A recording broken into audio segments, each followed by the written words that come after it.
We need some masala.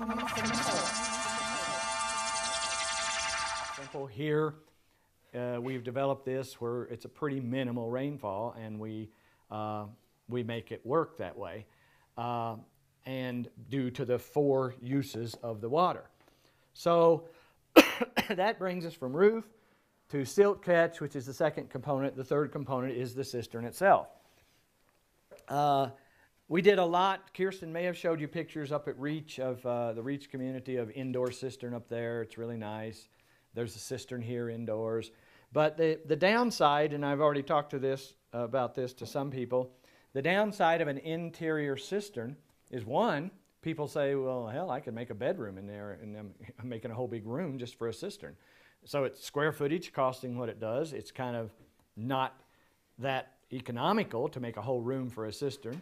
Second of all, in the winter, when icy water is coming into that cistern, it's coming into the room, and we're making a heat sink so that, you know, as in physics, the heat goes to the coolest place. So the cistern is cold water sucking all the heat out of the room. So an indoor cistern, if you want a water feature, do what we're doing at the Phoenix. You'll see that today. It's just an indoor pool. You know, it's not a cistern because it becomes room temperature, and of course then you can grow fish in it and everything. You're not going to grow fish in your drinking water, probably. And I mean, I'd try it if it could work. But so the cisterns then, we have gone through. You'll see indoor cisterns.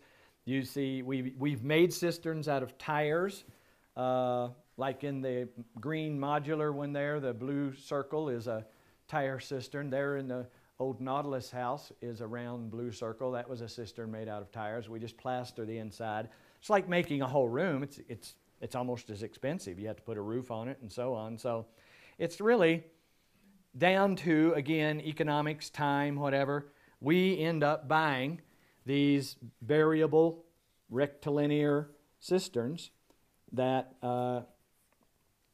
we can get delivered all over the place. We're getting them delivered to Mexico. They have versions of it in Europe. We would have to build maybe a tire cistern. Like when we went to the Andaman Islands, this building here, there was no resources. This was in the Andaman Islands, and under this building, we dug a big hole by hand and lined the hole with rubber and just did a floor over that, and that was a cistern. I mean, so if you're someplace in Africa, that's what we're going to do. Is we're sort of rehearsing all the time for places we know we're going. You saw the guys mining out the dirt to pound tires with in that second circle. That is going to be the way we would do a cistern in Africa. Is we dig out a hole underneath the floor. We're going to make a cement dome, very shallow dome floor. In other words, this is going to be a method of doing a cistern. We're digging out the hole like that, lining it with rubber, doing a floor over it, and going on up with the building. And so this is sort of a rehearsal over there for that. Although we're going to use it as a room here. But you can just line it with rubber. And we did that there, and it worked fine. I mean, people go to that building for water. That building catches water, and they don't have wells there, and they had some hand-dug wells, but they got all polluted by the wave of salt water. There were bodies and salt water in the wells. So now we have come to our typical use in this country, for people building in this country, Canada, Mexico, Europe, is a sort of a vaulted, variable plastic cistern. They come 1,700 gallons, and we hook them up in tandem so that all the water seeks its own level. And they're back here on the back of the house. You can, when you go see Corner Cottage across the street is the global model, and it's sort of 80% finished, so you can see the cisterns. That's the best place to look at it. You can see the gutter, you can see the scupper, and the silt catch may or may not be in there yet. and then part of the cisterns are still exposed, and you'll see something going on there that you don't want to happen. We haven't gotten around, we're always on the road and behind and whatever, so we haven't gotten around to burying all of the cisterns yet, and they're full of water, so the water's growing, you know. It's all brown, full of algae. And the cistern's buried in the dark, the water stays clear. So that's something you don't want to happen. We'll use that water for construction and clean them out and go on. So now you got water falling from the sky on a clean metal roof, going through a silt catch and into a cistern. All of that is sized relative to 7 gallons of water a cubic foot, the square footage of roof space, and the number of people in your family. And then you've got your water. Now your water goes gravity feeding through the wall into a pump panel. And the pump panel is called a WOM, Water Organizing Module. On water harvesting over there, there's a picture of it. It's in the closets always in the back of the buildings. You'll see it. You should be able to find it in every house. The key issue with it is that it's gravity fed. The reason for that is so that the pump only has to push the water into a pressure tank. It doesn't have to suck and push, because sucking and pushing wears the pump out quicker. And you can have a cheaper pump that uses less electricity. So there's something I'll keep pointing out, is that every time you factor in any device that uses electricity, you want to design the building and the use of that so that it uses the minimal amount of electricity. In other words, if we were pumping water from a 700-foot well, that's going to take 10 PV panels just to do that. The amount of electricity it takes to pay for to use a little bitty pump just to push water into a pressure tank is like a 100th of that. So that's what's called designing down.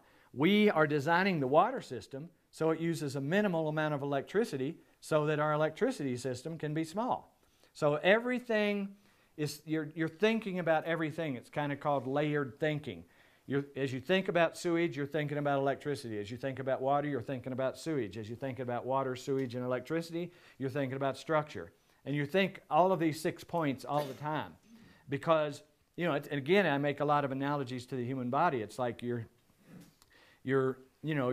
nervous system is related to your digestive system and your circulatory system. One goes foul, awry, the other one, it's affecting the other one. So because we've got a lot of plumbers and people that say, well, you know, guys, haven't you heard of, on the water system, haven't you heard of these ultraviolet filters? And we say, you know, because they do filter out bacteria. They use electricity. We don't want filters that use electricity. We barely want a pump that uses electricity. So our water board that you will see, and you can see a picture of it there. Usually we bring one over, but you'll see them installed in the buildings. They're usually always in the back hallway of the building. Ask Kirsten to show them to you. It's a water board.